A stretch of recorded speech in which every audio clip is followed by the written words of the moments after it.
Fala galera, sejam bem-vindos a mais um episódio dos Extremos. Aqui ao meu lado, ele, co-host comigo nessa jornada de conteúdo. Hoje não teve piada? De risadas, de histórias. Hoje não teve piada, não teve apelido, meu piloto. Meu amigo que agora treina 2 horas por dia de manhã, praticamente isso, um aposentado. Cara? Seja muito bem-vindo. Aposentado que acorda às 5 da manhã, treina 5 às 6 e 7h30 tá no escritório. Queria estar aposentado desse jeito. E de noite bota os filhos pra dormir. Ou seja, é um Rodrigo Hilbert 4.0. Só faltou fazer churrasco, churrasqueira. Construir a igreja e casar dentro dela. Ah, não, isso daí... Só faltou isso. O ser bonito e sarado estamos chegando. Mas um pouquinho vai. Beijo, Amanda. Beijo, Amanda.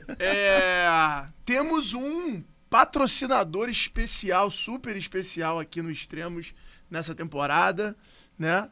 Salesforce, você aí que provavelmente conhece essa marca que lidera globalmente essa parte de CRM 360 ali, de CRM com foco da aquisição, a gestão da sua carteira de clientes e atende o mercado aí desde pequenas e médias empresas até as maiores empresas do mundo. É nossa mantenedora aqui, parceira do Extremos nessa temporada. Então, você que assiste o Extremos, escuta a gente, não deixe de ir lá no perfil dos caras no Instagram, no perfil do LinkedIn, no site e, obviamente, dar ali a sua moral, pegar mais informação sobre a solução, que sempre é super importante a gente entregar valor para os nossos parceiros, né? O que você acha, Bruno Nardon? Você já usou Salesforce, Bruno Nardon? Já usei, usávamos lá na RAP. Muito boa ferramenta, recomendo para todo mundo. Boa, show de bola. Então temos um cliente aqui também. E o convidado de hoje, super especial, um cara que tem o meu DNA, é permuteiro. É vendedor. É vendedor, é raiz, esse é do rolo. Esse é vendedor. Esse... Não, do rolo não. Do rolo é sério, bem, coisa séria. séria. Que rolo é coisa só séria. do mal? Não sei. Tá bom, nome, ele não é do arroz, é do bololô. Pronto, é do bololô ali. O cara faz negócio, o cara viabiliza. É isso aí, fazedor de negócio. O cara viabiliza, fazedor de negócio. Fazedor de negócio. Gostei, fazedor de negócio eu gostei. Ele que lidera hoje o maior grupo de Media Out of Home do país. Repete. Out of Home.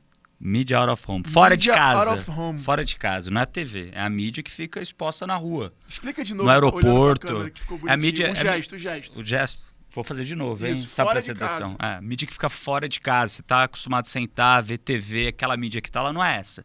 É aquela que você vê no outdoor, que você vê no aeroporto. No ponto de táxi. Na rua. Tudo isso é a mídia fora de casa. Out of home. Bom, e o negócio, cara, é 42 anos desde a fundação do seu pai.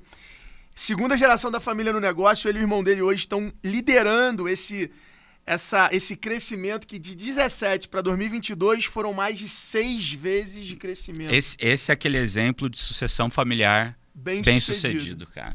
Que agora temos uma mentoria de sucessão familiar. Lógico. A gente tem que trazer ele lá para falar, dar o depoimento dele, de como foi. Pô. Mas conta mais, conta aí dessa mentoria nova que vai ter no G4. Não é mentoria, é um curso novo de sucessão, formação, obrigado, formação, sucessão familiar, que a gente trouxe aí algumas das grandes famílias brasileiras para contarem como que foi todo o processo de sucessão familiar deles e também a consultora e a pessoa que fez todo o plano de sucessão familiar deles, então dessas, né, algumas empresas de bilhão, e como isso é aplicável hoje para qualquer outro tipo de empresa que está passando por sucessão familiar. Porque, afinal de contas, se você não está passando por sucessão familiar, provavelmente a sua empresa você vai passar a sucessão para as próximas gerações. Então já é bom começar a se preparar agora. Mas vamos lá, vamos pro convidado, cara. Nosso convidado mais do que especial, diretamente do G4 Club também, Rodrigo Callas. Obrigado. Bem-vindo. O melhor jogador de tênis do clube, exatamente. Tico, dá um pau em todo mundo. Ele e o Tico ali, né? Mas o Tico tem perdido nas últimas. Tico. Não, o Tico é imbatível. Pronto, começou. Tô falando que é fazedor de negócio. Aí você vai ver lá que a escala é cliente da casa. O Tico é crossfiteiro, não dá. O Tico corre 12 vezes mais do que eu na quadra. Isso é impressionante. O Tico... Irmão, a gente tá pra falar aqui de extremos, então eu queria começar já com uma pergunta que a gente tava batendo papo aqui antes e eu achei muito maneiro. E eu acho que vários empresários passam por esse desafio de reconfigurar seu plano de voo, reconfigurar suas metas. E você falou aqui pra gente que esse ano você não tinha a meta de ganhar dinheiro, mas tá com a meta de cuidar da saúde. Queria que você falasse um pouquinho... Dinheiro, né, cara? Queria que você falasse um pouquinho disso. Você acha que isso vem por conta do resultado? Você acha que isso vem por causa de prioridade, filho? O que te fez mudar o plano de voo? Tá, vamos lá. Primeiro, assim, hora nenhuma eu falei que eu não tinha plano de ganhar dinheiro. Eu acho que a gente atingiu um estágio tão bacana na empresa que eu me considero uma pessoa satisfeita com o que a gente construiu ali, né? Eu não sei se todo mundo sabe, né? Não sei se vocês sabem, né? Teve o On The Road, e eu contei no On The Road, o pessoal lá, que teve lá no meu escritório. Aliás, muito legal esse quadro que o G4 proporciona aí do On The Road, sobre um pouquinho da minha história. Eu acabei assumindo a empresa do meu pai num momento muito difícil. Meu pai passou um momento muito difícil, a empresa transformando uma história longa em curta. A empresa estava num momento muito difícil, com muitas dívidas, e eu tocava uma operação com um sócio dele no Rio, e a esposa do meu pai, ela era a diretora financeira da empresa, então tudo que a gente ganhava lá vinha para cá, para Matriz, normal, né? A Matriz recebia todo o dinheiro que tinha lá, só que a gente tinha os investimentos, as coisas para fazer lá, e a gente nunca conseguia os investimentos de volta, só ia, nunca voltava, e a gente nunca conseguia desenvolver os nossos planos lá. E aí, numa visita a São Paulo, eu estava discutindo com ela, e o bate-boca, e aí virou uma gritaria, aí meu pai falou: o que está acontecendo aqui? Aí ela falou: porra, ele não respeita, e eu falei: pô, mas você não manda o meu dinheiro lá, e enfim. Aí naquela discussão, meu pai, ela levantou e falou assim: é muito fácil criticar, né, de lá, você não sabe o que a gente passa aqui, então, por que você não senta aqui e não faz? Né? Aí meu pai olhou para mim e falou: agora, ou você cala a boca, enfia o rabo nas minhas pernas e some, ou você senta e faz. Eu olhei e falei: tá bem, eu sento e faço. Isso foi há quantos anos atrás? Isso foi em 2002. 2002. Eu fui lá e sentei na cadeira. Naquela época a gente faturava 12 milhões de reais. A empresa faturava 12 milhões de reais. E fui olhar, sentei na cadeira, assumi ali. Voltei do Rio, eu estava do Rio de visita, voltei correndo para assumir a diretoria financeira, para cuidar do grupo todo.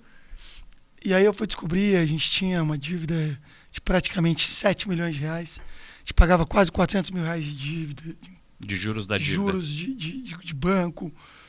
E eu me ferrei muito. E dali para frente foi uma fase que a gente pagava dívida, e quando a gente pagava dívida, enxugar gelo, sabe? E aí em 2000... Era aquela fase que você tinha um salário para tocar a sua própria empresa. Exatamente. Não dava para tirar dinheiro. Não, você tinha o salário ali com sorte. Você tinha uma sobrevivência, né? E eu trabalhava... Tinha dia que o pessoal chegava e eu tava com a roupa do dia anterior porque eu não tinha ido embora. Mas assim, de virar madrugada trabalhando, porque tinha conta para pagar. E bom, enfim, aí chegamos lá, de 2002, 2005 melhorou, 2006 estavam conseguindo pagar as contas, 2007 pagamos tudo, veio a Cidade Limpa. Tivemos que tirar todos os painéis, custo para tirar todos os painéis, quase 3 milhões de reais, ficamos devendo tudo de novo. Aí começa a pagar tudo de novo. E sem receita? Não, tinha receita de outros negócios, mas... Tirei os painéis de rua, tinha receita dos aeroportos.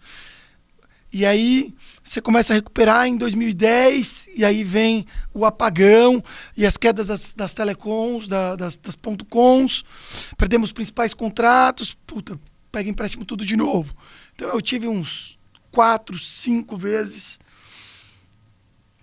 que a gente crescia, quitava e ficava devendo tudo de novo. E começava tudo de novo. E a melhor história foi em 2016. Já vindo, de novo, transformando história longa em curta. Em 16, dia 3 de dezembro de 2016, meu CFO entrou na sala e falou: bom dia, chefe. Eu falei: bom dia. Ele falou: 2 notícias. Uma boa e uma ruim. Qual você quer primeiro? Eu falei: dá ruim logo, né? Tô acostumado com tanta notícia ruim. Não, cara, vou dar boa primeiro, porque senão... Boa é que quitamos todas as dívidas, mais uma vez. Estamos zerados de dívida. Devemos nada.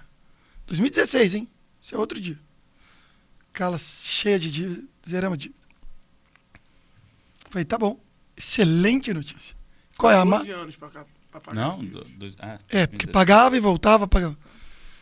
E qual é a má notícia? Bom, a má é que não temos nenhum contrato para o ano que vem. 0 de receita. Dia 5 de janeiro cai a folha. Não temos dinheiro para pagar. Então vamos ter que pegar um empréstimo.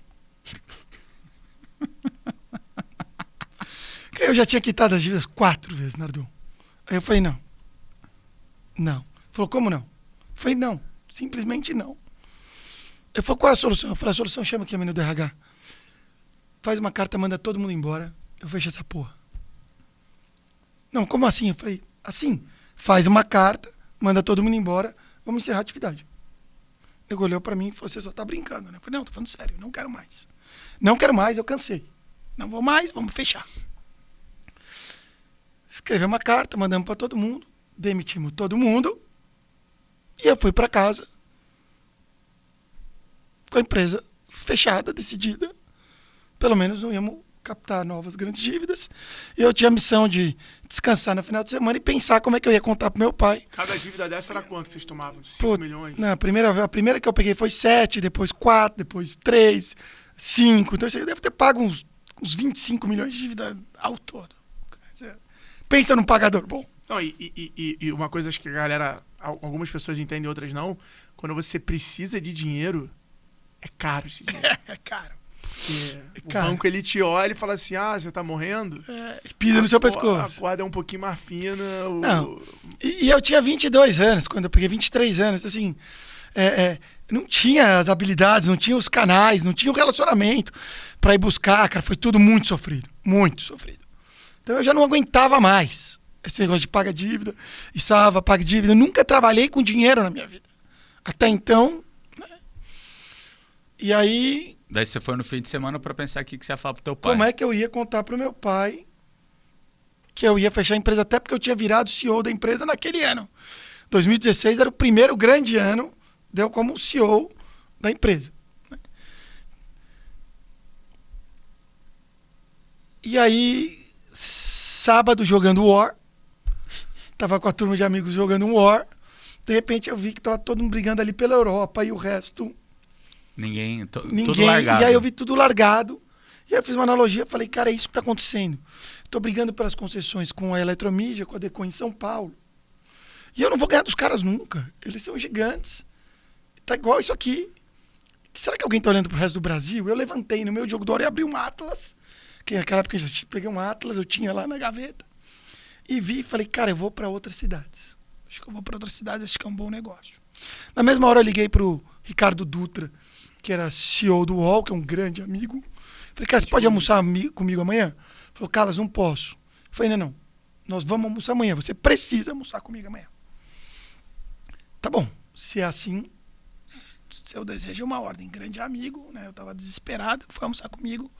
E aí eu contei para ele que eu tava pensando, os regionais, etc e tal. E que eu tava pensando em digitalizar a empresa. Que talvez fosse mudar, não sei o quê. Ele falou, boa ideia tudo, mas... Tá bom, e qual é o seu desespero? Eu falei, então, eu não tenho dinheiro para digitalizar a empresa, eu preciso digitalizar o primeiro painel, que é um de Congonhas. Levei uma foto para ele. E custa 700 mil. Que vergonha. Uma vergonha, né? Não tinha o dinheiro. Né? E ele falou, mas o que eu ia dar? Eu falei, não, você me dá o dinheiro antecipado e eu te dou 2 anos de mídia. Sei lá quanto tempo, te dou um tantão de mídia, o dobro, o triplo, o que você quer? Aí ele falou, tá bom, deixa eu pensar. Aí ele foi segunda, terça, me ligou na terça e falou, tá bom, Carlos, me dá 2 anos do melhor vídeo wall, vamos transformar. Primeiro eu vou financiar, que chama cota fundadora. Eu faço a cota fundadora, te pago a vista, você põe de pé e eu sou o patrocinador aí. E aí eu botei aquele primeiro painel, que você já anunciou, aquele painel de Congonhas, aquele que ficava hoje, onde é o túnel hoje, mas antes era um painel video wall, que ficava frontal na saída, tampando a porta. Hoje eu fiz o túnel abrindo a porta de visão, mas antes eu tinha um painel tampando, você tinha que dar a volta no painel.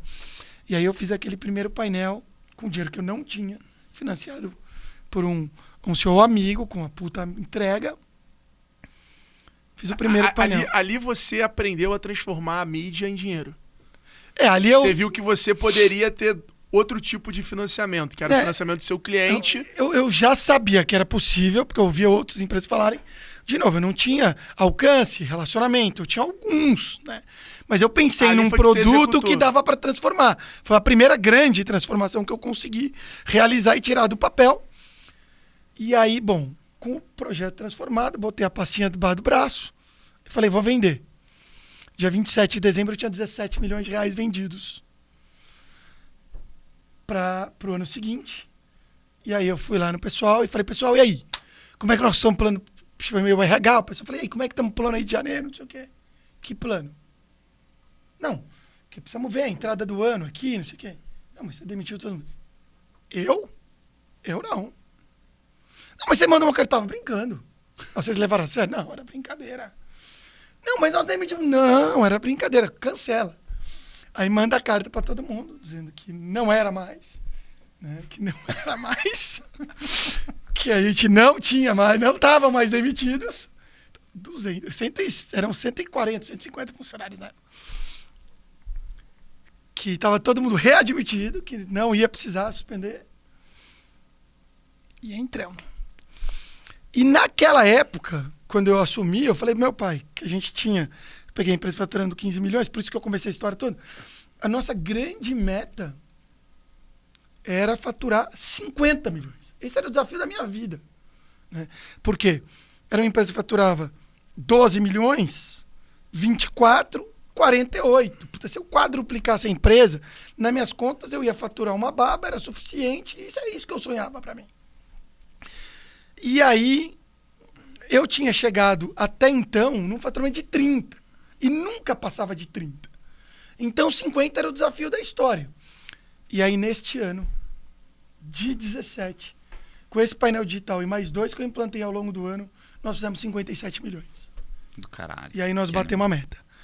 E aí eu digitalizei. Aí eu fui nas licitações das regionais, disputei todas sozinho, ganhei todas sozinho porque eu não tinha adversário, nas pontas, porque a Deco e a Eletromídia estavam centrados aqui, e eu ganhando tudo nas pontas, expandindo rapidamente. Uma estratégia parecida com a do Nelson Williams. Parecida. Inclusive, eu me dava muito bem com o Nelson, então a gente... O mapa que ele tem é bem parecido com o meu, se você nunca viu. Depois pergunta para ele de onde veio a ideia. E comecei lá pelas pontas, ganhando as licitações barato, produto barato, começamos a vender com alta margem, digitalizar, 18 digitalizei tudo, foi 87 milhões, 19 fizemos 100 milhões. Então, eu já estava num patamar, né, que muito além do que eu sonhava em chegar. Como foi quebrar esse número de 100 milhões de faturamento? Puta, foi um sonho, porque a meta da vida era 50, quando cheguei em 100 já estava realizado. Né? E agora vinha 2020, que era o ano que se esperava o que ia acontecer, aí vem a pandemia. Claro, eu não posso passar sem tomar uma porrada, né? Porque o meu negócio é tomar a vida, passar ou passar a perna, né? Aí vem o fechamento dos aeroportos, o Covid, todo mundo fica em casa, né? Quando eu trabalho com mídia out of home, todo mundo fica em casa. Outra crise absoluta. Mas pela primeira vez, dessa vez eu tinha caixa. A gente já tinha juntado algum caixa em 18 e 19, então conseguimos, já tinha credibilidade, conseguimos manter os clientes, conseguimos ter credibilidade para que os clientes confiassem que a gente ia compensar depois. Então passamos aí uma crise. E você precisou pagar a licitação dos lugares que você estava ou mudou alguma coisa? Precisa. Então, aberto ou fechado, você pagou lá o aeroporto? Precisamos pagar alguma coisa, mas aí o meu irmão teve uma participação muito importante. Porque de 742 ações contra a Infraero, meu irmão, que é advogado especialista, foi um dos únicos 2. Esquece, Pinheiro Neto, Conrado Calas, foi o único dos 2 que conseguiu ganhar uma ação contra o Infraero para a gente não pagar.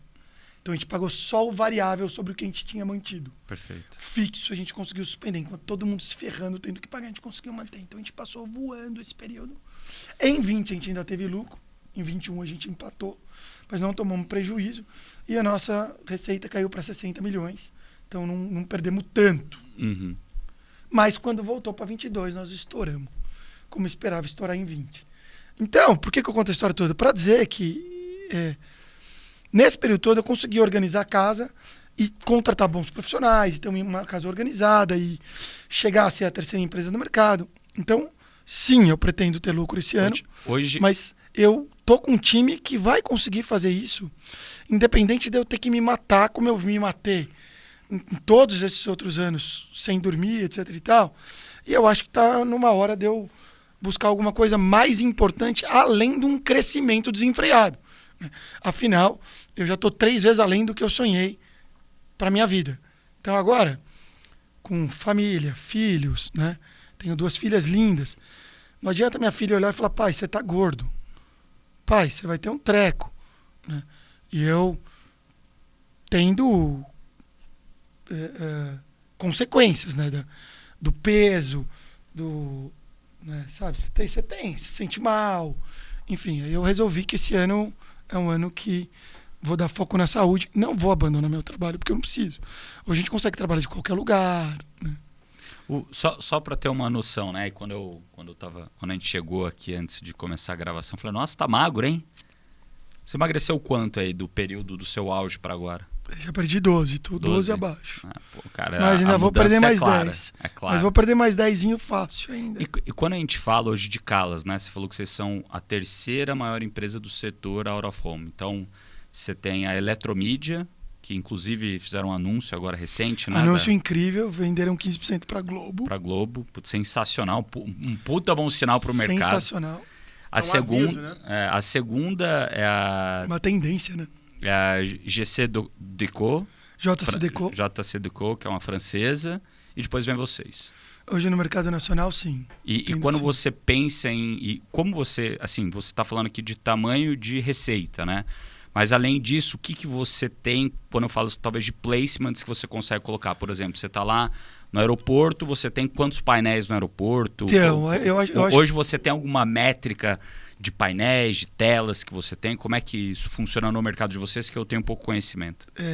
Acho que na linha de faturamento, que é o que todo mundo acaba olhando, sim, acho que a gente é o terceiro. A gente tem empresas muito boas aí, como a Clear Channel, que é a segunda maior empresa do mundo, uma empresa americana, que deve estar próximo aí do nosso faturamento. Falando em Brasil, né? No Brasil, eles devem faturar aí, sei lá, casa dos 140, 130, 140. Né? Uma briga boa. Você tem aí a Hello, que foi comprada pelo grupo Multiplan, né? Pelo grupo... E vão estar... acho que é o grupo Multiplan. E, enfim, pelo grupo de shoppings. E vão crescer muito. Talvez até passem a gente aí, porque tem os shoppings por trás, as media malls, né? Então vão estar muito grandes. Então um meio shoppings olhando para isso, né? Mas o que a gente tem de diferente é que a gente é uma empresa de middle market, né? Enquanto a Decaux e a Eletromídia estão mais focadas em São Paulo, Rio, com produtos de grande valor agregado, né? Então, diria que eles têm 100, 200, 300 clientes, né? Perfeito. Então, a Eletromídia tem os principais clientes do Brasil. Então, o Sempre Meios, o Monitor, o Ibope Monitor, são outras pesquisas. E tem uma pesquisa que diz aí, mais ou menos por cima, que os 15 maiores anunciantes e as 15 maiores agências, que são os 30 maiores compradores, são responsáveis por 55% do volume do dinheiro do mercado. Com certeza, a Eletromídia, a Decaux, 80%, 70% do dinheiro deles são provenientes de agências e são provenientes desses grandes clientes, porque eles têm esses clientes pausados. A gente não. 70% do meu faturamento são de clientes diretos. Legal. Não de agências. Infelizmente, só 15% do nosso dinheiro vem desses grandes anunciantes. O que do outro lado é bom, porque eu preciso focar nesses caras para poder crescer. É o que a gente está fazendo, que é o nosso plano do K100. Nossos próximos 100 milhões é focar os grandes clientes que a gente não tinha grande entrada. Que a gente está focando agora, de um ano para cá. O nosso crescimento de 2022 e de 23 que a gente já tem na casa já está sendo focado nesses grandes clientes. Então, um cliente como Bradesco, que em 19 a gente tinha nem 1 milhão, para esse ano a gente tem mais de 5, 6 milhões com eles. Legal. Como o Santander, como McDonald's, como bons grandes clientes aí que estão com a gente, que a gente está conseguindo captar grandes clientes hoje em dia. Legal. Então, esses são nossos próximos 100 milhões. E como que você vê assim, a mudança do mercado, né? Falar um pouquinho mais talvez sobre o deal aí da Eletromidia com a Globo. Como que você vê essa mudança de paradigma de uma empresa que era dentro de casa, majoritariamente, né? Putz, tava ali, você vê toda hora TV, eles vendem mídia, mas eles também fazem muitos investimentos de colocar em outras empresas. Então eles têm lá a Globo Ventures, que inclusive investiu em Olist, em Rappi, cara, em várias outras empresas com o conceito de Media for Equity, né? Eles dão a mídia, eles colocam o dinheiro, você tem um rebate disso em equity. Com a Eletromidia foi diferente. Eles estão procurando um novo lugar para veicular e trazer market share de olhos olhando para aquela mídia. Como que você vê essa mudança no mercado? Puxa, eu vejo com muito bons olhos, muito. Acho que a Globo foi tardia nesse movimento. Você já tem a Bandeirantes, a TV Bandeirantes tentou um movimento lá atrás com a Alternet, né? Você já tem outras empresas de TV. Recentemente anunciou lá no Sul os proprietários da afiliada da Record. Compraram uma empresa de relógios em Florianópolis.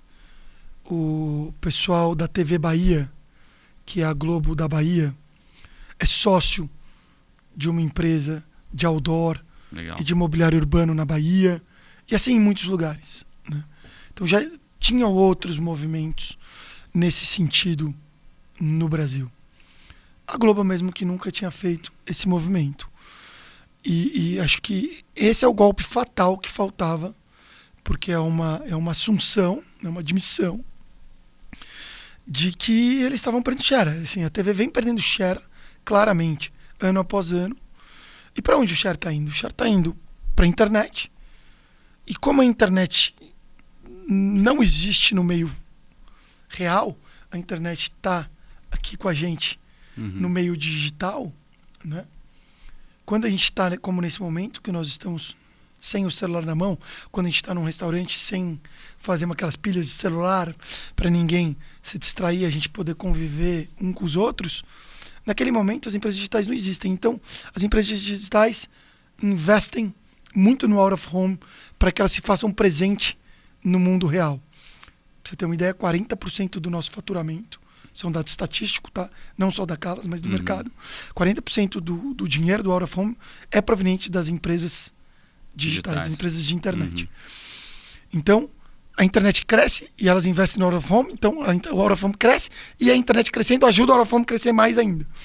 Por que você acha que isso acontece no fim do dia? Você acha que na jornada de decisão de um cliente... Porque o passageiro, porque as pessoas estão na rua.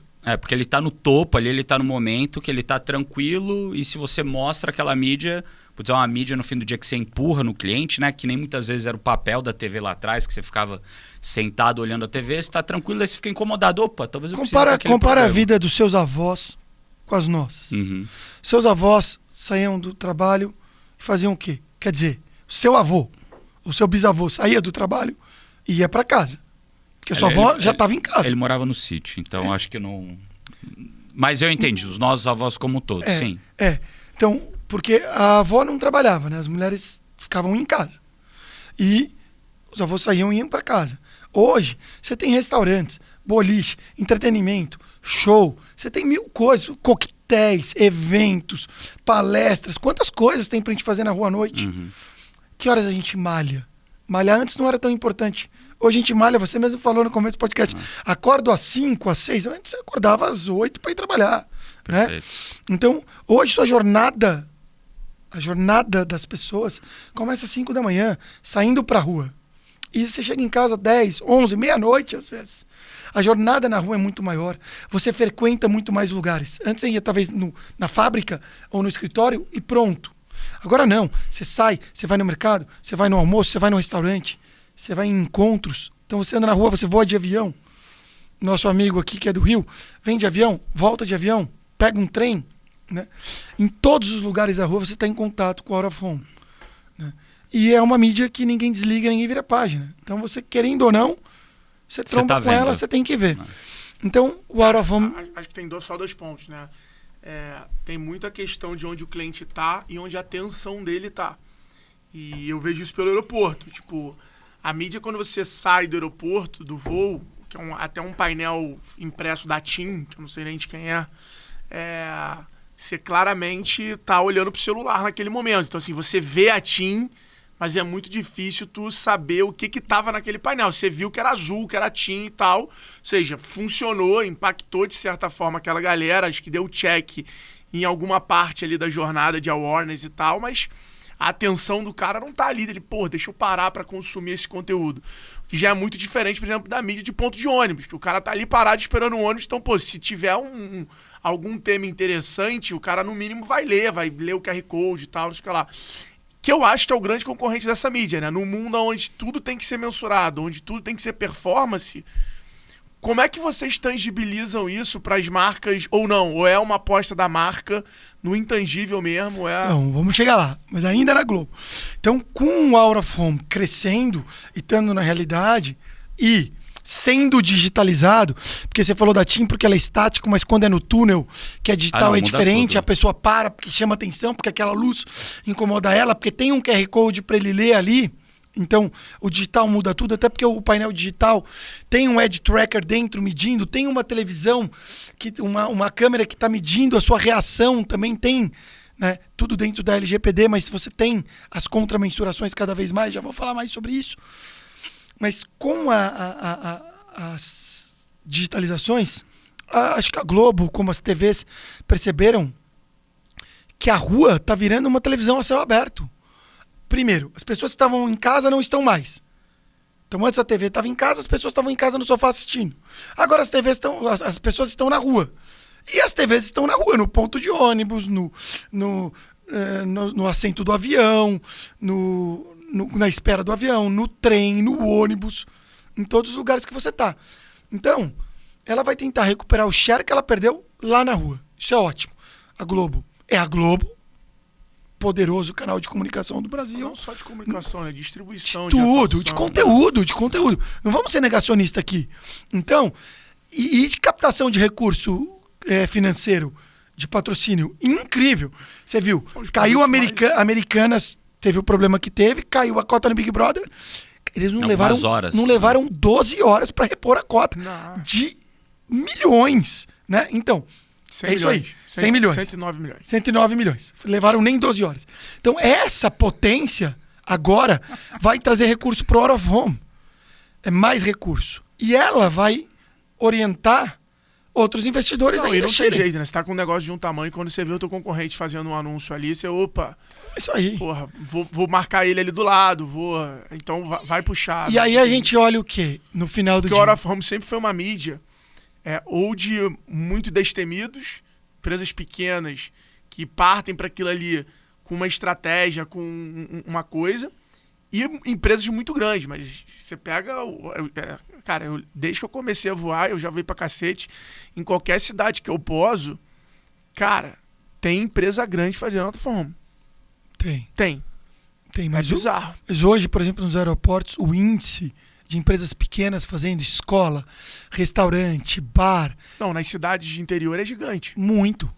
Gigante. O Coco Bambu tem uma estratégia forte. O Coco Bambu, em todo o aeroporto que eu pouso que tem Coco Bambu, cara, no desembarque, na parte de mala, tem um painel Coco grandão Bambu tem, gigante. McDonald's tem, Pizza Hut tem. Né? Agora, tem restaurantes menores, Camarada Camarão, Vasto. Vasto é do Coco Bambu, né? É do grupo. Mas você tem Barbacoa, né? Você tem vários. E você não tem só restaurante, você tem Bar do Cuscuz. No Recife, o Bar do Cuscuz. O que é o Bar do Cuscuz? Tá lá fazendo. Super anunciante nosso. Contrato de 24 meses. Sensacional. Então assim, são coisas que estão vindo cada vez mais. Por isso que a gente vive do middle marketing, diferente dos caras. A gente foi buscar a regionalização, a gente é diferente. A gente tem um tipo de cliente diferente e estamos tentando completar com o tipo de cliente parecido com o deles. Só que agora a gente tem capilaridade, né? Você tem portfólio para oferecer pro cara. Cada vez mais, cada vez mais. A sua sacada do War, para mim, foi a mudança de paradigma pro teu negócio, cara. Foi o War mais a digitalização que transformaram num final de semana a nossa história. Eu tenho um negócio que eu falo do War, que foi... até que era uma parte da minha aula do G4, na versão 1 da aula, que a X-Tech a história é igual.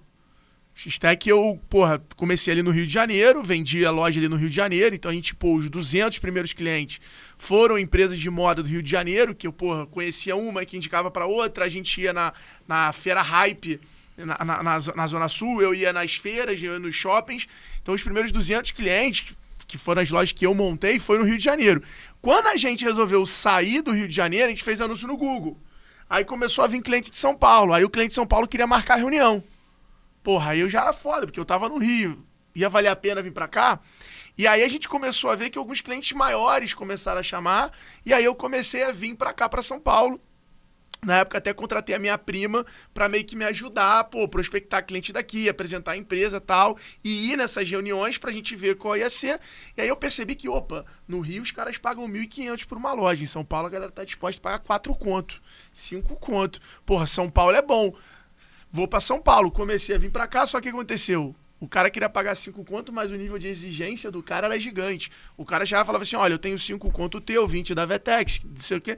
Então a concorrência era muito maior. E aí é quando eu tenho a ideia que eu vou eu faço um stand no evento E-Show aqui e conheço o pessoal do Ciclo MPE, que era esse tour que ia para cidades pequenas para fazer evento de digitalização. E aí eu vou num evento desse palestrar e eu falei assim, eu não tenho concorrência nenhuma, eu sou pro cara a melhor plataforma do mundo. E eu tô aqui, o cara me conheceu, ou seja, o cara não vai jogar no Google depois para pesquisar, o cara vai querer por causa do vínculo. E aí a X-Tech começa a atuar nessas praças. Eu percebo que no Nordeste existia um crescimento gigante, porque tinha muito comprador online do Nordeste, mas tinha pouca loja vendendo do Nordeste por causa do frete. E aí eu começo a educar essa galera que, se teu cliente está comprando de outro lugar, esquece o frete para fora do Nordeste, foca em criar o e-commerce para vender para quem já é do Nordeste. E aí a gente consolida, e aí eu chego até 1.500 clientes, com 70% da base sendo Nordeste. E aí eu chego em São Paulo de novo, com 2.000 clientes. Aí muda o jogo, porque a plataforma está com mais recursos, eu tô com mais clientes, meu escritório é maior, então já consigo entregar mais valor agregado. Eu fiz o entorno e agora eu tô voltando para São Paulo pressionando pelo volume de mídia que eu tenho nacional. E aí, com tudo organizado, esse ano eu vou cuidar da saúde. E aí a outra novidade que eu vou cuidar da parte acadêmica, né? Que era outro desejo meu. Você comentou no passado comigo isso. De fazer alguma coisa, de deixar um legado. E eu tive o prazer de lançar aí há 2 semanas atrás, junto com a FGV, a Calas lançou o primeiro curso de Out of Home, de gestão em mídia Out of Home do país. Que legal. O Brasil não tinha ainda. Tu já deu aula pra galera do clube? Vai começar... Pra galera avaliar, Ainda não. Tem que marcar uma aula aí pra galera do clube. Se vocês quiserem. A gente vai começar em agosto, a gente vai ter o primeiro curso lá.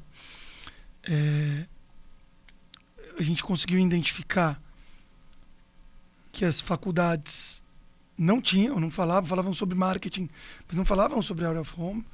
Lembro da minha época, né, quando eu fiz engenharia e na pós-graduação na FGV, na aula de marketing, um colega perguntou sobre mídia aeroportuária, eu já trabalhava com mídia aeroportuária, e o professor falou assim, não, mídia aeroportuária é uma empresa chamada Aeromarketing que tem exclusividade. Aí eu quase pulei da cadeira, né? Falei, não existe essa empresa Aeromarketing. O cara falou, desculpa, professor, de onde você está tirando essa informação? Qual é a sua fonte?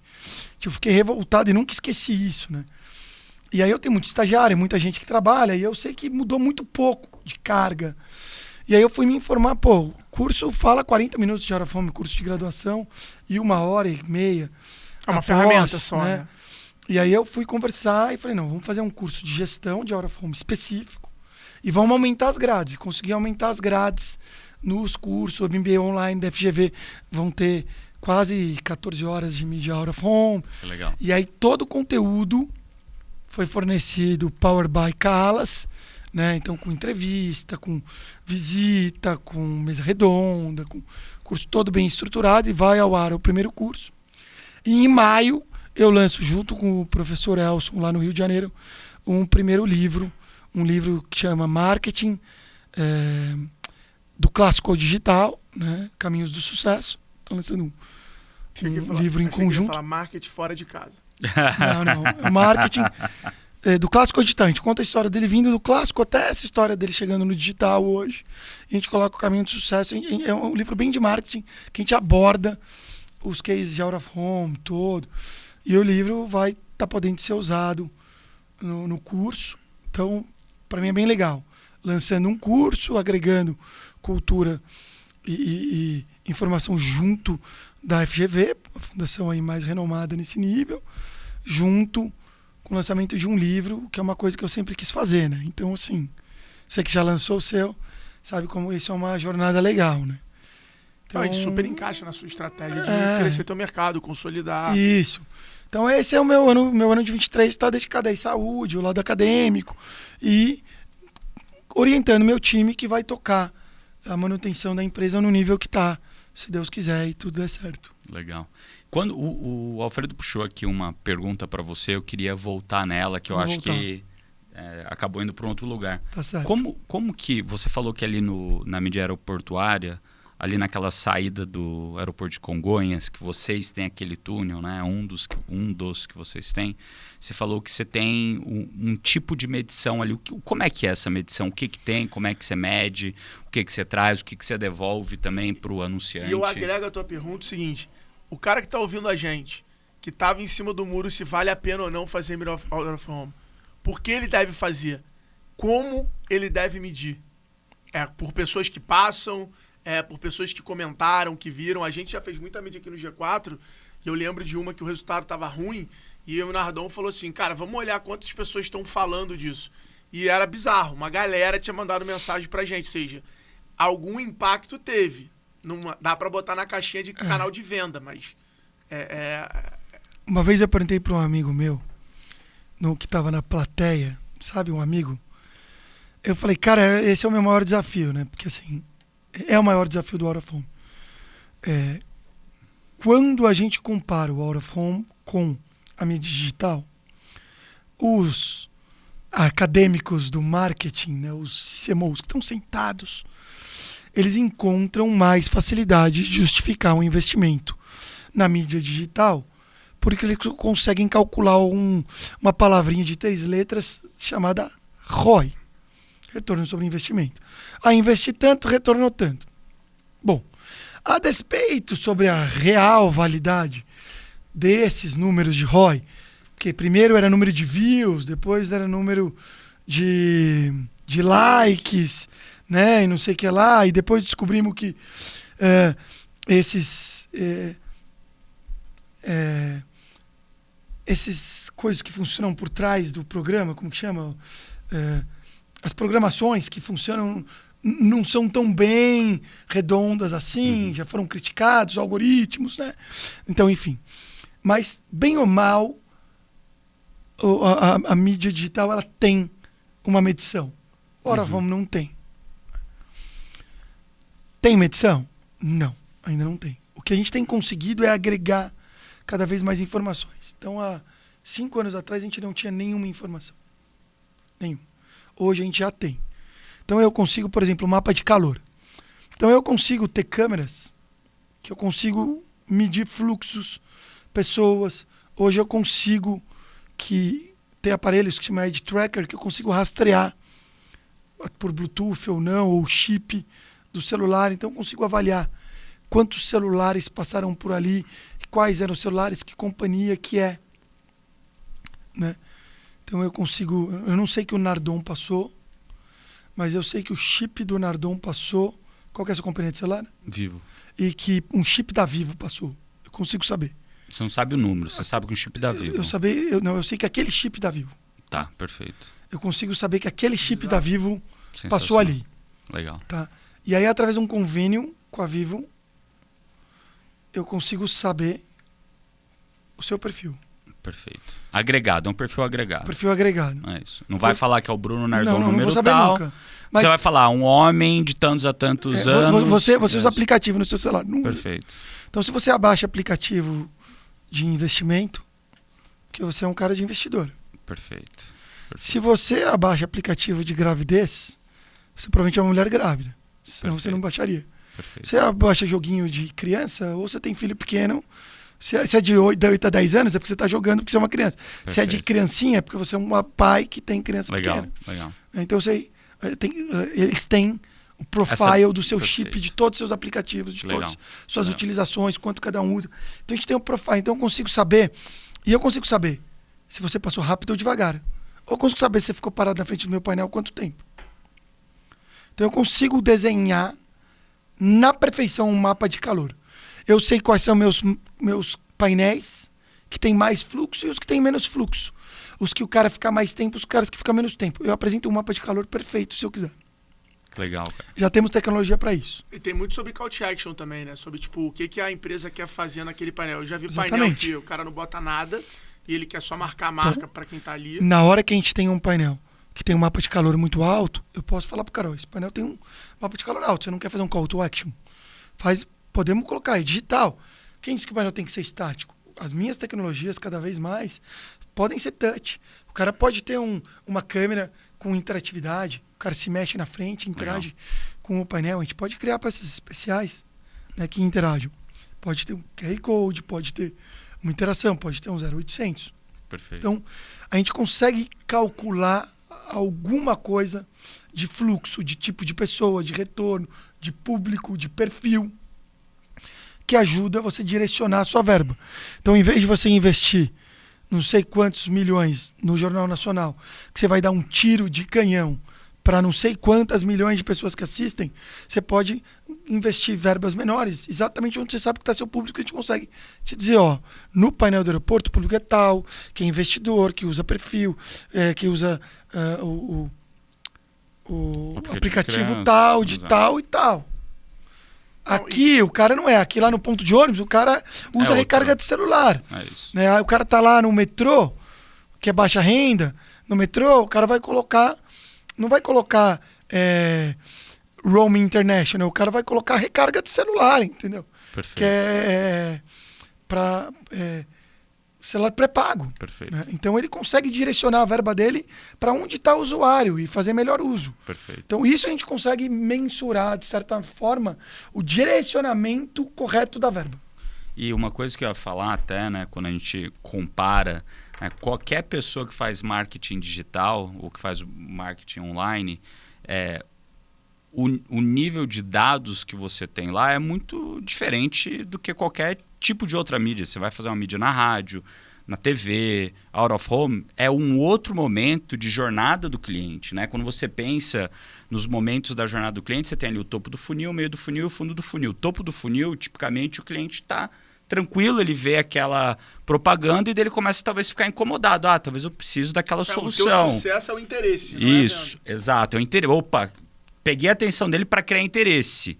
Daí ele vai falar, agora eu estou incomodado, preciso pesquisar sobre isso. Daí ele vai pesquisar sobre aquela solução que você colocou lá e talvez por outras. E daí ele vai começar a comparar, que daí você já está no meio do funil. E é tipicamente, e por isso que você falou que 40% da verba de quem faz out of home são empresas digitais. Por quê? Porque elas estão querendo fazer isso. Deixa eu despertar o interesse do topo do funil para trazer essa pessoa para o meio do funil, onde ela vai poder pesquisar e comparar soluções para daí ela tomar a decisão dela e ir para o fundo do funil, onde ela vai comprar, daí ela vai usar, daí ela vai avaliar, daí depois que ela avaliou, ela vai recomendar, daí ela vai comprar de novo. Então, quando a gente pensa num design de jornada de mídia ideal para você conseguir aumentar também a boca do funil, a mídia out of home é importantíssima. Isso, tanto é que a gente usa aqui no G4 bastante. Né? Tem outro ponto importante. A discussão de mídia ela ficou sempre muito associada ao cliente novo. Só que também funciona para quem já é teu cliente para tu manter relacionamento. Então, ele falou um negócio dos celulares, já me vem à cabeça que aí faz total sentido, que a TIM sabe que muito cliente dela passa ali, então ela consegue se comunicar com o cliente dela porque tá passando ali. E ela quer se comunicar com o cliente dela. Assim como a empresa de seguro de carro, a Porto Seguro, ela patrocina a valet de shopping porque ela sabe que muito cliente dela frequenta aquele shopping. Então, é uma forma também, e aí eu acho que vale pra galera que tá assistindo a gente, que na sua estratégia de comunicação não é só furar a bolha. Você tem que também continuar criando marca e fortificando marca dentro da tua bolha. Claro. Tem que manter o cliente. Que foi até o que eu falei com a Aliás, o custo de manutenção do cliente é muito mais baixo do que o custo de aquisição de um novo, né? Não, muitas vezes as pessoas não se preocupam com isso. Gera indicação, gera upsell, e outra coisa que você falou bem também é a autoridade de marca, né? Pô, quando você faz antigamente, quando você fazia uma mídia na Globo, todo mundo, caralho, tá na Globo, hein? Tipo, é um stamp, assim, é um carimbo de qualidade, cara. Pra você estar na Globo, você é diferenciado. O aeroporto hoje que é igual quando você tá no aeroporto. Exatamente isso que eu ia falar. Quando você tá no aeroporto hoje, ela fala, caralho, vi tua cara no aeroporto, cara. Vi tua empresa no aeroporto. Caramba. Então, isso traz autoridade pra marca também, dependendo do placement, né? Do local que você coloca. Mas o que mídia. eu posso falar pro cliente, que ele tem que pensar, eu acho, é assim, quando ele vem e fala assim, mas não é caro para eu botar minha marca aí, que a garantia que eu tenho que... ele tem que comparar com o custo de outras mídias e pensar. A resposta é ao contrário. É por isso que a minha mídia ainda é barata.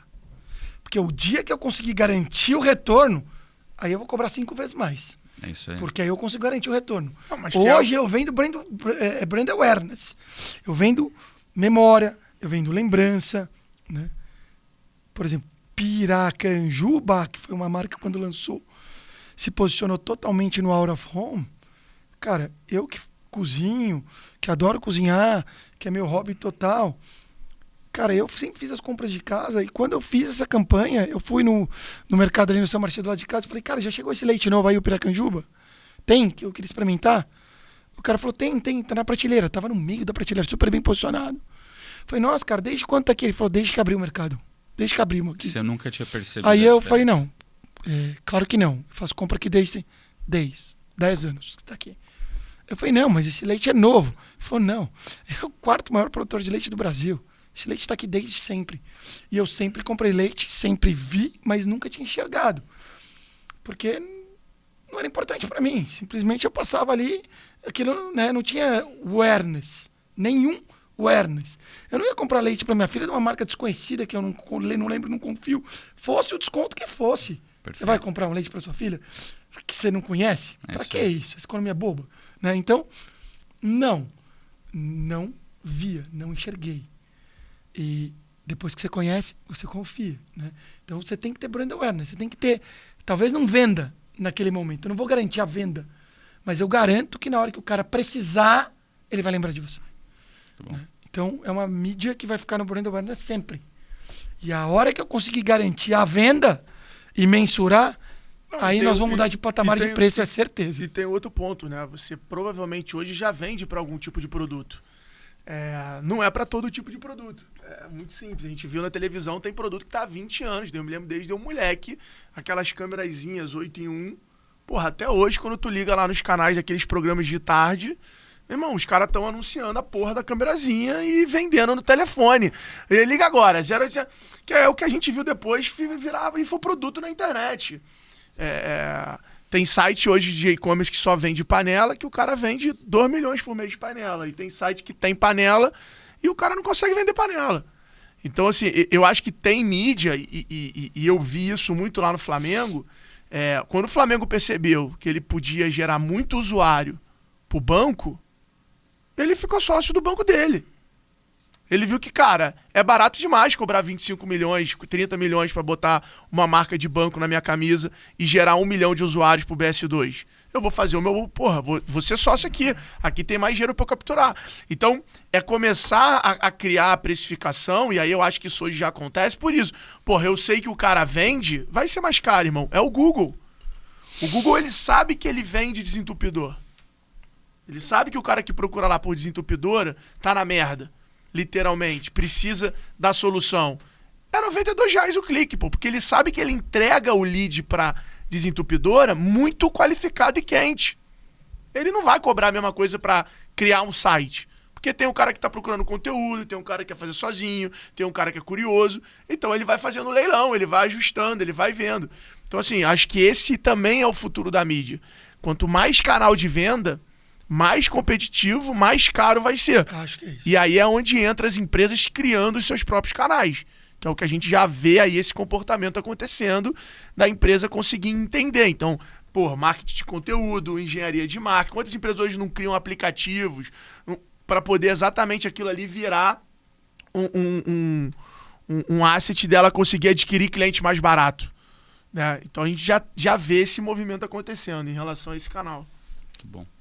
Deixa eu fazer uma pergunta aqui. Qual que foi a campanha mais famosa que você já fez, ou aquela que você falou, pô, essa daqui ficou muito legal, cara?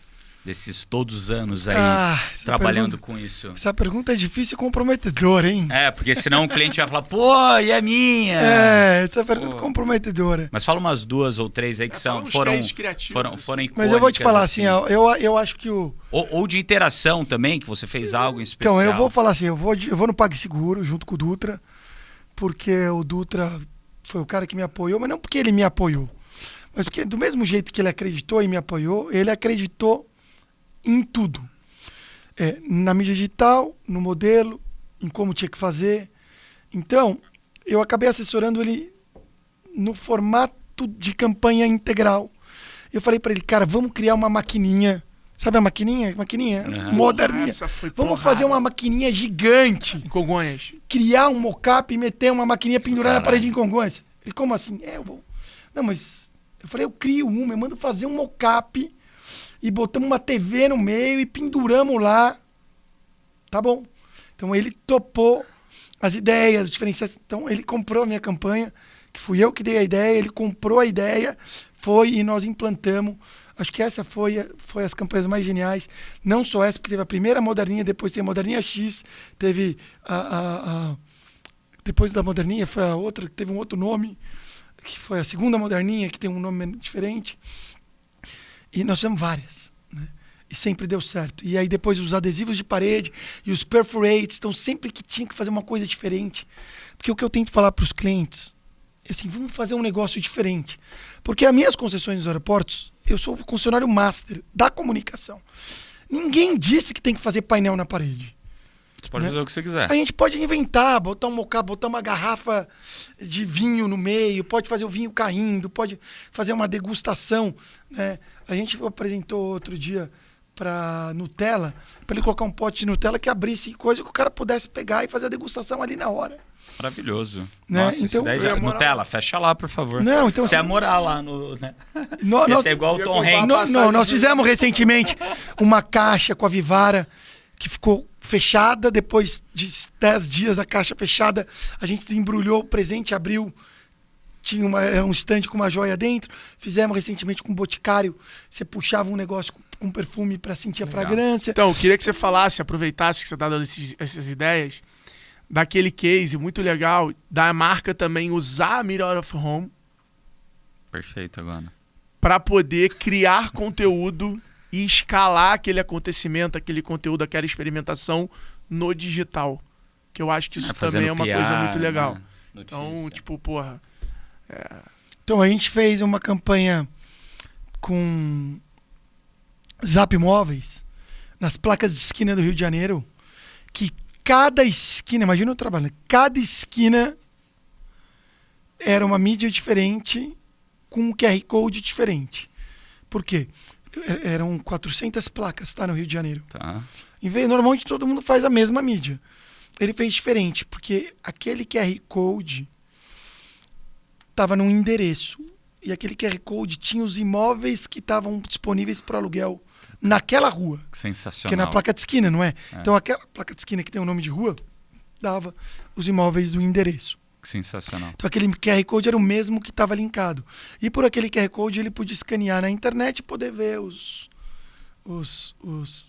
imóveis. Ele podia escanear aí no celular e ver os imóveis, entrar e ver o que tinha. Como também a gente fez uma vez para os bares. As campanhas, né, que estavam ali eram exatamente do bar que estava na frente.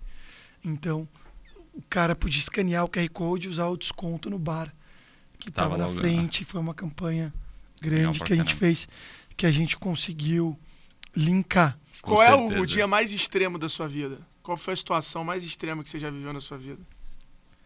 De trabalho? Pode ser uma de cada. Cara...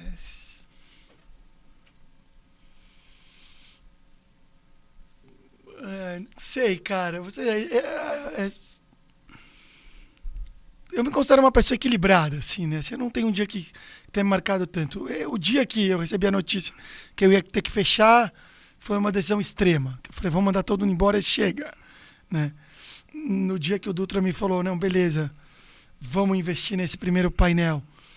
E eu fui atrás, eu vi que eu tinha dinheiro, falei, cancela e vamos encampar de novo. Foi o inverso, né? E na vida pessoal? No ano passado, quando eu anunciei, talvez a maior vitória da minha vida, a coisa que me deu mais orgulho de fazer profissionalmente, foi em setembro do ano passado, quando a gente estava com a meta do ano fechada. Já a nossa meta do ano passado era 140 milhões. A gente fechou em setembro. Eu parei o escritório no dia, fiz uma transmissão, um broadcast nacional e anunciei para o meu time inteiro que a gente tinha batido a meta e que de prêmio eu ia levar o time inteiro, todos os funcionários, do cara do operacional, a moça da limpeza, ao cara que era assistente, ao diretor, não importava o cargo. E não importava se o cara estava em São Paulo, se ele estava em Porto Alegre, ou se ele estava lá em Porto Velho, 100%. Que eu ia levar todo mundo para um navio de festa para a gente comemorar o resultado. E eu meti 230 pessoas no navio do Alexandre Pires, 4 dias. E todo mundo me chamou de louco. Falou, meu, e se o estagiário pular lá de cima? O Itaú fez isso, o cara pulou na piscina, drogado, e a piscina tá vazia, quebrou o pescoço e morreu. E eu fiquei falando, só o que eu fiz? E eu fui pro navio, não bebi uma gota de álcool, porque eu fiquei tão nervoso do que podia dar de errado. Mas eu curti demais a energia dos caras, a alegria daquelas pessoas, e depois recebendo foto assim de um dos caras do nosso time operacional. Calas, eu queria te mostrar. Aí o cara fez um quadro com a chave do quarto e pendurou na casa dele. Que sensacional. Tipo assim, pessoas que talvez tenha sido a viagem da vida deles, que não tem oportunidade de nunca mais fazer uma viagem desse nível. Não sei se vocês já viajaram de navio, provavelmente sim, mas é uma viagem muito luxuosa, né? Assim, com comida à vontade, tem 6 refeições no dia, bebida à vontade, open bar, shows incríveis. Então, anunciar esta entrega, esta integração, né? O pessoal fala tanto hoje em dia de diversidade, de integração, de inclusão, poder integrar essa inclusão, de ter todo mundo junto, 4 dias num evento de tão altíssimo nível, né? Foi um evento de custo fora da casinha, né? Mas faria de novo, tudo de novo. Foi o maior prazer da minha vida, foi entregar isso pro meu time, porque meu time entregou o maior sonho da vida, na verdade, muito além, né? Nunca esperava ter chegado tão longe. Muito bom. E esse meu time, que é o melhor time de Out of Home do Brasil, entregou isso e eles mereciam. Então, a gente passou por isso aqui no final do ano com o carro também, né? É a diferença, né? Você conta essa história que a galera já vai começar a falar pra gente, aí, nosso navio. E o nosso navio, pô? Do cara, animal, mas a gente fez também um sorteio de um carro ano passado aqui, zero, de 200 mil reais, 215 mil reais. Que também foi nessa de a gente, não esperava fazer o ano que fez. E aí o ano ele foi se construindo ali ao longo do tempo, e aí o negócio construiu e aí apontou. Só que tudo dizia que, tipo assim, esses 3 meses, Copa do Mundo, eleição, vai dar merda. E pelo contrário, foram os 3 melhores meses do G4 da história do G4. Então a gente acabou topando essa premiação. Em 2017, a gente tinha uma permuta grande com a Caoa e a gente premiou também. Foram 7 veículos grandes. Legal. Sendo uma Vera Cruz, o maior dos prêmios. Foram 7 que a gente premiou, do diretor comercial. A gente tinha permuta, etc e tal. Mas a gente queria fazer uma coisa que fosse igual para todos, sabe? Uma coisa que mexesse. E foi demais, cara. Os caras me carregavam no navio, né? E eu não conseguia, eu não bebi, né? Mas assim, todo mundo via, bebe um pouco aqui comigo, chefe. Todo mundo, o que me deram de copo para beber. Assim. Bom, ainda bem que a bebida era open bar, né? Porque o cara me dava, o cara virava de costas, eu jogava fora, né? Porque eu não tava bebendo, eu não podia me desconcentrar. Eu tava e 20 pessoas de radinho o tempo todo focado na operação. Eu tava focado na operação para não dar nada errado, morrendo de medo. Cara, tinha um monte... 30%, 40% do meu staff é garoto de 18 a 23 anos, né? Então, imagina, tinha tudo para dar errado. Um monte de mulher, um monte de garoto, o cara entra no quarto da mulher, sei lá, depois disso que aconteceu, que não aconteceu.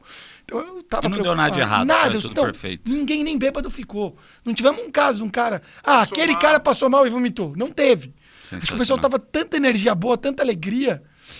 Uns cuidavam uns dos outros. Os caras bebeu muito, dava água. Foi muito legal. E no navio a gente fechou o anfiteatro. No segundo dia, o teatro era todo meu. A gente fez uma apresentação, uma premiação no teatro. Fizemos uma convenção mesmo da empresa. Convenção, fizemos. Legal. Amanhã, do sábado, o Brasil perdeu no dia lá, né? No sábado, a sexta que a gente entrou foi o jogo do Brasil. O dia que o Brasil perdeu na Copa da Croácia.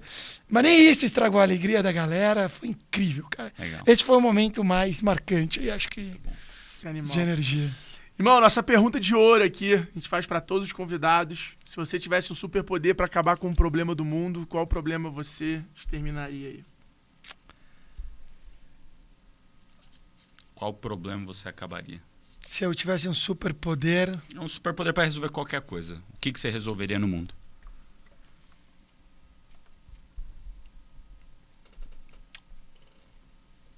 Complexa essa pergunta, né, cara?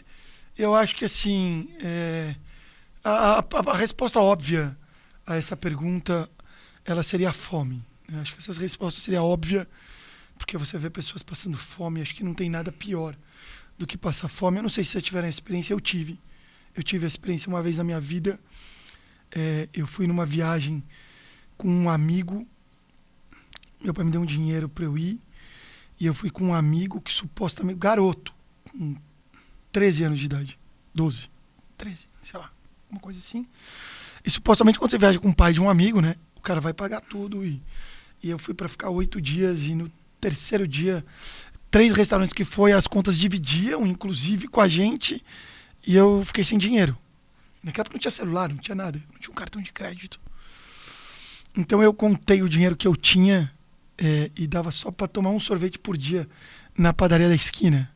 Né? Então assim...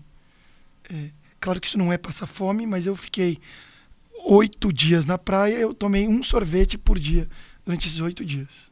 Essa é a história. Então eu tive uma sensação próxima do que isso deve ser péssimo, porque ia em todos os lugares, todo mundo comendo, e eu não tinha dinheiro para nada e eu não fiz nada. Né? Então foi o mais próximo que eu vivi, e então passar fome deve ser realmente muito ruim.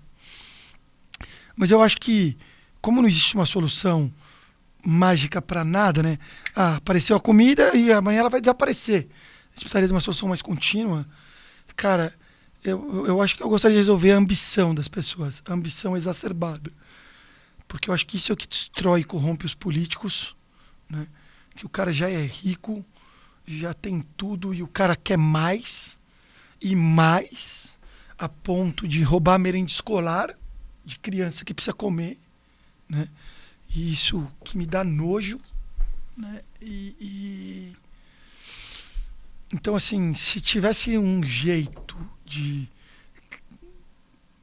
num passe de mágica, dar um pouco de moralidade, ou regular a ambição ilimitada dessas pessoas, para que a gente pudesse resolver a política de uma forma que... Porque, assim, cara, educação, saúde são a solução a longo prazo. É a única solução para o mundo a longo prazo é educação e saúde. Perfeito. Né? Porque, de novo, aquela história, não adianta dar o peixe, tem que ensinar a pescar. E pescar é com educação, é com saúde, é um trabalho de longo prazo. Tanto que eu já falei assim, eu jamais seria político, porque chegar lá tem um custo alto e eu acho que as pessoas se corrompem nesse caminho. Mas se eu pudesse acordar presidente da República, eu gostaria. Né? Se eu pudesse acordar lá com o poder de fazer alguma coisa por esse mundo sofrido. Cara, eu ando na rua hoje, que eu já atingi tudo o que eu gostaria de atingir profissionalmente. E eu estou buscando outras coisas, como uma carreira acadêmica, como um pouco mais de saúde, como outros planos que eu tenho para investir na minha vida. E o dinheiro não é mais o que me atrai, não é o que eu quero mais. De novo, a empresa vai continuar dando lucro. Não vou perder o olho nisso, mas não tenho grandes intenções, que a empresa fature 300, 500 e cresça, né? E não tenho vontade de ter helicóptero, avião, nada disso, entendeu? Tenho minha cobertura, que era o sonho da minha vida. Eu tô uma pessoa que eu olho assim, eu acho que eu conquistei todos os sonhos que eu queria hoje já. De verdade, eu acho que eu conquistei. Então hoje, se eu puder fazer pelos outros, é realmente o que eu gostaria. Então se pudesse acordar prefeito, governador, acordar no cargo sem compromisso corrompido com ninguém para fazer o bem para alguém, eu gostaria bastante. E se pudesse fazer um superpoder, um pedido, seria que as pessoas tivessem uma ambição. Acho que a ambição é importante para construir alguma coisa. Mas não ganância. A ganância. Mas não ganância. Você matou a palavra. Essa ganância que destrói, né? Então, assim, por que o cara que tem já muito rouba uma merenda escolar para ter mais, assim, né? Eu acho que esse cara não devia ser preso. Eu acho que esse cara tinha que ser morto. De verdade, respondi outra pergunta, eu sou a favor de uma pena de morte nesse grau. Quando o cara rouba de uma criança, uma coisa assim, uma coisa absurda, né? O cara não tem limite, eu acho. Muito bom. Terminamos polêmico. Muito bom. Como viraliza. É isso aí, assim que é bom. Polêmica é bom. A galera te segue como no LinkedIn, no Instagram, quais são as mídias que você tá usando? No LinkedIn, Rodrigo Moreira Callas. E só, porque eu sou meio ghost. Não tenho outras mídias. Meu amigo aqui já brigou comigo. Eu tenho outras mídias sociais, mas tem a Callas Mídia. Callas Mídia eu aparecio bastante. Como CEO, eu falo bastante na Callas Mídia. No Instagram da Callas Mídia. No Instagram da Callas Mídia. É Callas Mídia, tudo junto. É, Callas Mídia. Perfeito. Show de Callas bola. Mídia, eu apareço bastante lá. Mas eu tenho meu LinkedIn, que é Rodrigo Moreira Callas. E tem a cobertura lá, né? Que tem um Rooftop Sky House, também tem um Instagram da cobertura. Eu não apareço muito, mas os momentos de lazer e os amigos aparecem bastante. Boa, muito bom. Bruno Nardon, como é que a galera te segue aí nas redes sociais? Bruno.Nardon, e você? Alfredo Soares. Bom, não esquecem de seguir também, galera, o podcast Extremos no Instagram, seguir a gente aqui no Spotify, seguir a gente no YouTube, deixar teu comentário, deixar sua avaliação, clicar no joinha aí para ajudar a gente a distribuir e compartilhar a parte desse podcast ou esse podcast nas suas redes sociais, nos seus grupos de WhatsApp, para que a gente consiga fazer esse conteúdo chegar a mais empreendedores e ajudar os empreendedores a conhecer essa jornada. Lembrando que o Extremos tem a parceria com a Salesforce, que é a empresa de solução de CRM aí, desde a aquisição de clientes até a gestão da sua carteira de clientes, que atende pequenas, médias e grandes empresas no mundo. Então, vão lá para prestigiar os nossos patrocinadores, os nossos parceiros. Mais alguma coisa, meu querido co-host? Fechamos. Vai ser compartilhado nos aeroportos esse podcast. Esse episódio merece. Esse episódio vai ser compartilhado em todos os cortes. Aí agora eu vi vantagem. Pode preparar que nós vamos compartilhar então, ó, Brasil afora, hein? Telefone na mão para quando vocês virem esse corte desse episódio no aeroporto, vocês tirarem foto e marcar lá G4 Educação e Callas Mídia, hein? Pode contar, vamos @ Bruno.Nardon e Alfredo Soares também. Boa. Isso aí. Galera, tamo junto. Espero que vocês tenham curtido. Não esquece de comentar aí quem vocês gostariam de que a gente recebesse aqui para conhecer um pouco mais. E até o próximo episódio. Valeu!